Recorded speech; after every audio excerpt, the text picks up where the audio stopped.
بالآخر جی آج کوئی 29 دن بعد عمران خان صاحب کا چل گیا پتہ کہ وہ صحت یاب بھی ہیں، زندہ سلامت ہیں۔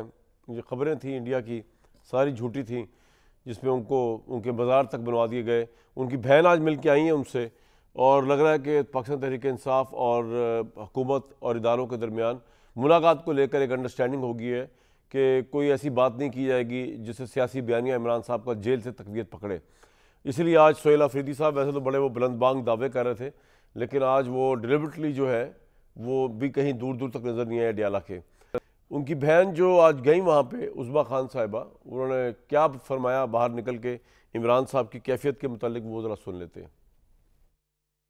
صحت الحمدللہ ٹھیک ہے، مگر ذہنی وہ انہوں بڑے غصے میں تھے، کہتے ہیں کہ ہمیں یہ مینٹل ٹارچر کر رہے ہیں، اور سارا دن کمرے میں بند، تھوڑا سا باہر نکل سکتے ہیں، کوئی کسی سے کمیونیکیشن نہیں۔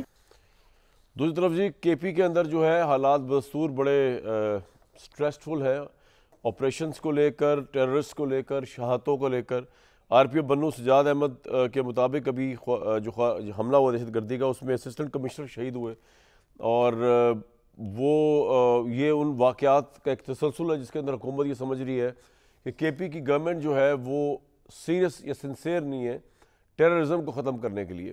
میرے سامنے ابھی جو ریکارڈ پڑا ہوا ہے جس کے اندر انٹیلیجنس بیس آپریشن ہوئے، اور 12,000 سے اوپر صرف کے پی کے اندر ہی ہوئے ہیں۔ ٹوٹل پورے پاکستان میں اگر کوئی 65-67 ہزار ہوئے تو 12,000 سے اوپر جو ہے صرف کے پی کے اندر ہوئے۔ اسی طرح جو ٹیررسٹ انسیڈنٹس ہوئے، اگر اوور آل پاکستان میں 4,000 سے اوپر ہوئے تو کے پی الون میں 3,000 سے اوپر ہوئے۔ تو اس میں ٹیررسٹ بھی مارے گئے اوبیسلی، اور ہماری شہادتیں بھی ہیں فوج پاکستان کی۔ اس وقت کے پی کے اندر گورنر راج کا شدید ترین خطرہ موجود ہے۔ پاکستان کے ادارے، حکومت تو چلے ایک طرف، ان کی تو خیر پتہ نہیں کیا وہ ہے یا نہیں ہے ان کا امپیکٹ۔ ہمارے ادارے بڑا سیریسلی سمجھتے ہیں کہ وہاں پر فوج کی شہادتیں اور جانیں جا رہی ہیں، جبکہ وہاں کی گورنمنٹ جو ہے ان کے لیے ٹاپ موسٹ ایجنڈا جو ہے وہ عمران خان صاحب کی رہائی یا عمران خان کے حوالے سے خبروں کو پروموٹ کرنا یا آگے لے کے جانا ہے۔ ان کا کوئی گورننس سے کوئی فوکس نہیں ہے۔ یہ ادارے بھی سمجھتے ہیں اور حکومت بھی سمجھتی ہے، اور یہ خطرہ جو ہے کے پی کے اندر گورنر راج کا اس لیے اب سیریس ہوتا جا رہا ہے۔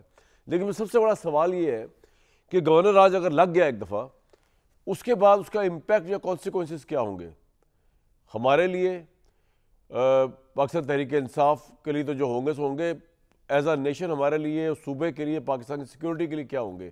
کیا تحریک انصاف کو ایک نیا مل جائے گا جسے آپ کہتے ہیں initiative to protest, to come on the streets, اور دنیا جہان کو؟ اپوزیشن میں تو ان کا کوئی ثانی نہیں ہے، مطلب اپوزیشن میں تو عمران خان کا بھی کوئی ثانی نہیں تھا، لیکن جب گورننس کا معاملہ آیا تو وہ فلاپ ہوئے 3.5-4 سال کی حکومت کے اندر۔ تو اس کے کانسیکوینسز کیا ہوں گے؟ کیا اسٹیبلٹی جو ہم دیکھنا چاہ رہے ہیں وہ آئے گی کے پی کے اندر گورنر راج لگ جاتا ہے؟ ان تمام چیزوں کے اوپر بات چیت کر لیتے ہیں۔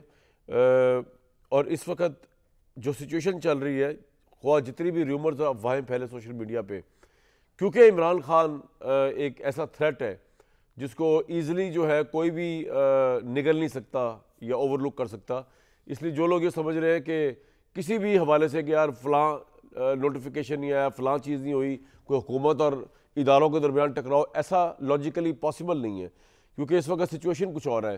شہباز صاحب کی حکومت تو خیر بہت ڈری ہوئی ہے عمران خان سے، وہ کبھی بھی نہیں چاہیں گے کہ وہ کوئی ایسی سچویشن کے اندر جائیں جس کے اندر عمران خان کی کسی بھی قسم کی رہائی کی کوئی ڈیل کی ممکنات میں سے کوئی بات سامنے آ سکے۔